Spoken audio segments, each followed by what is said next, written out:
এমন একটা ছবি দেখাবো আজকে, সেটা দেখেও চমকে যাবেন। দেখুন, টিউবওয়েল থেকে জল নিচ্ছেন পাবলিক, সাধারণ মানুষ। এবং শুধু টিউবওয়েল থেকে জল নিচ্ছেন এমনই নয়, অনেকটা পথ হেঁটে হেঁটে হেঁটে হেঁটে বাড়ি নিয়ে যাচ্ছেন সেই জল। এটা কোথাকার জানেন? গ্রামের, মফস্বলের না, এটা একেবারে কলকাতার 117 নম্বর ওয়ার্ড। কথা বলবো প্রতিনিধি বিশ্বজিতের সঙ্গে। বিশ্বজিৎ, ছবিটা দেখে তো একেবারে দূর গ্রামের ছবি মনে হচ্ছে, যেগুলো সাধারণত আমি দেখাই মাঠে ঘাটেতে। জেলার সমস্যা, কলকাতা পুরসভার আন্ডারে এখনো এই মানুষদেরকে টিউবওয়েল থেকে জল নিয়ে বালতি করে বোতলে করে নিয়ে নিয়ে যেতে হয় এত দূরে দূরে।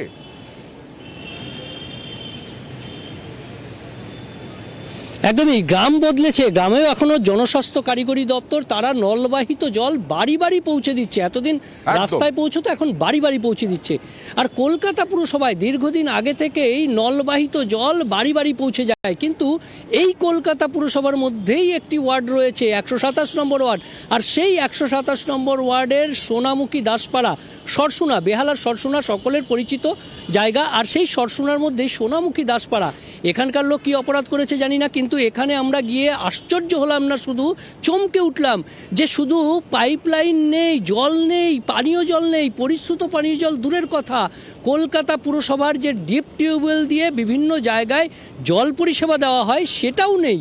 হ্যান্ড টিউবওয়েল, একদম সেই গ্রামের যেরকমভাবে হ্যান্ড টিউবওয়েল প্রথম অবস্থায় ছিল, এখন গ্রাম বদলেছে, কিন্তু খাস কলকাতাতে এখনও হ্যান্ড টিউবওয়েলে জল নিতে হয়। আমরা সত্যি এই দৃশ্যটা দেখে আমরাও চমকে গেছি যে কলকাতায় এমন জায়গা আছে, আমরা সত্যি জানতাম না। সাধারণ মানুষ, বহরমপুরে ওরকম টিউবওয়েল ইউজ করেছি, টিউবওয়েলের জল খুব ভালো, খুব মিষ্টি এবং শীতকালে বেশ গরম গরম থাকে। কিন্তু এটার তো মানে নেই কোনো। এখন অনেক যুগ বদলে গেছে, অনেক সময় বদলে গেছে।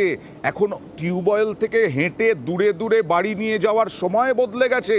কলকাতা শহরে কবে এই ওয়ার্ড কলকাতা পুরসভা, মানে এই এলাকা কলকাতা পুরসভার অন্তর্ভুক্ত হয়েছে? কতদিন আগে বিশ্বজিৎ?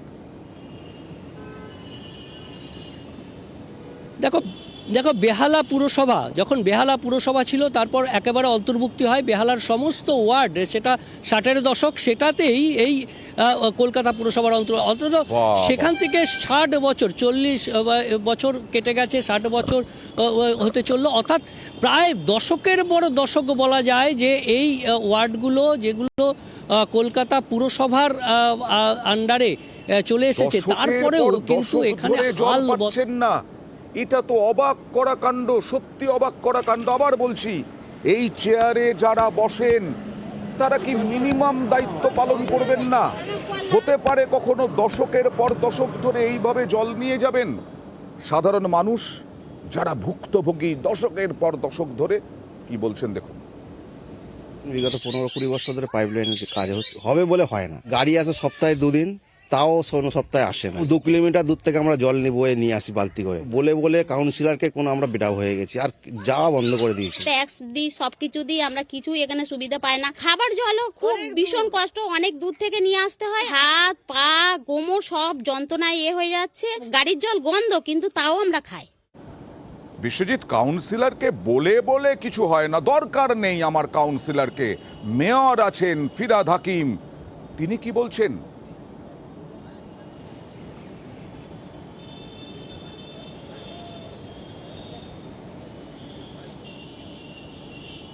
বিশ্বজিৎ, দরকার নেই কাউন্সিলরকে বলে বলে যখন হয়নি, আমরা মেয়রের কাছে জানতে চাই মেয়র কি বলছেন এ সম্পর্কে।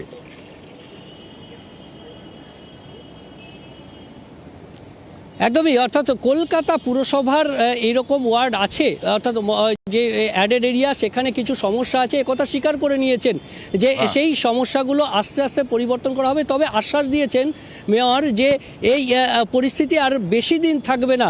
সেখানেও নলবাহিত জলে যারা পরিশ্রুত পানীয় জল যাতে সেখানকার বাসিন্দারা পান, কারণ কলকাতা পুরসভা পানীয় জল সেখানে পৌঁছয় গাড়ি করে, এখনও গাড়ি করে পৌঁছয়।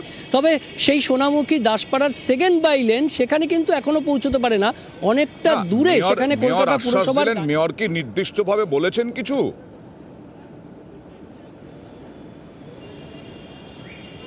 মেয়র বলছেন যে আগামী গ্রীষ্মের মধ্যে এই পরিস্থিতির বদল হবে, অর্থাৎ এখন শীতকাল, গ্রীষ্মকালে জলের চাহিদা আরো বাড়ে ওকে এবং সেই ওকে, গ্রীষ্মকালে বিশ্বজিৎ, আগামী গ্রীষ্মের মধ্যে এই পরিস্থিতির বদল হবে। টক টু মেয়রে একজন বাসিন্দা ফোন করেছিলেন এবং মেয়র তাকে কথা জানিয়েছেন, আমরা অন্তত মেয়রের ওপরে ভরসা রাখছি।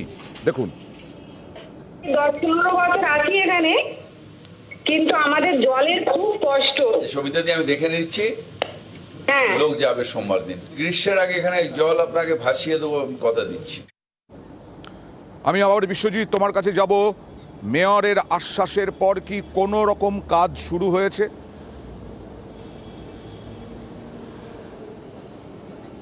একদমই টক টু মেয়রে ফোন করেছিলেন সেখানকার একজন বাসিন্দা এবং তারপরই কলকাতা পুরসভার যারা পানীয় জল বিভাগে রয়েছেন এবং সিভিল ইঞ্জিনিয়ারিং বিভাগে সেই একটি প্রতিনিধি দল তারা গিয়েছেন, তারা মাপজোক করে এসেছেন, কিন্তু তারপর এখনো পর্যন্ত পাইপলাইনের কাজ হওয়ার মতন উপযুক্ত কোনো পরিকাঠামো কিন্তু স্থানীয় বাসিন্দারা দেখতে পাননি বা সেখানে কোনো কিছু পুরসভার তরফে উদ্যোগ দেখা যায়নি। শুধুমাত্র মাপজোক হয়েছে, এলাকা পরিদর্শন হয়েছে।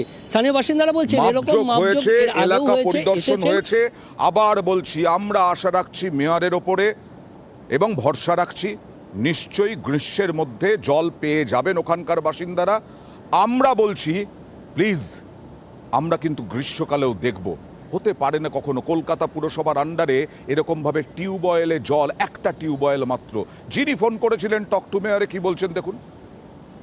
টাইম কল এখানে পাইপলাইন ঢোকেনি, এই জন্য আমি ফোন করেছিলাম। উনি বললো আমি সোমবারের মধ্যে লোক পাঠাচ্ছি, তার মধ্যে ইঞ্জিনিয়াররা এসছিল, যারা যারা জলের মানে পাইপলাইনের কাজ করে তারা সবাই এসছিল। মেয়র বলেছে যে গ্রীষ্মকালের আগে হচ্ছে জল পেয়ে যাবেন। বিশ্বাস তো চাইছি যে যেহেতু একটা জায়গায় ফোন করেছি আমরা, ওনার কাছে আবেদন করেছি।